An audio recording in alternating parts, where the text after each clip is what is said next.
Welcome to Tenor Tech, where I solve the problems you didn't even know you had. You start by reproducing the fault so you can see cause and effect. Open the browser, enable DevTools console and preserve log, then repeat the failing steps while watching errors.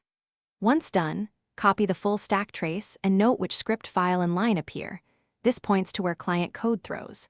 Make sure to capture browser name and version, any extensions off, and the sequence of UI actions leading to the exception so you can isolate variables for debugging.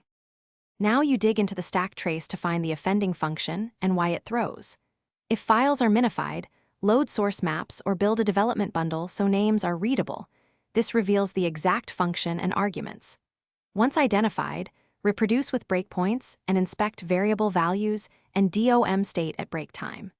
Use conditional breakpoints or step-through debugging to confirm which input or null value causes the exception. Because understanding, finally implement a targeted fix. Add guards, normalize inputs, or correct asynchronous handling so the problematic path is prevented. Once modified, run automated tests and repeat manual scenarios across browsers to confirm the exception no longer occurs. Make sure performance and UX are unchanged.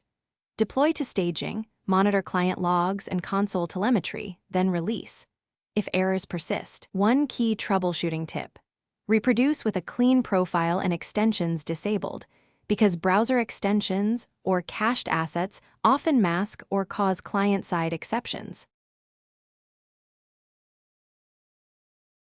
Thanks for watching. Subscribe to keep your life in tune.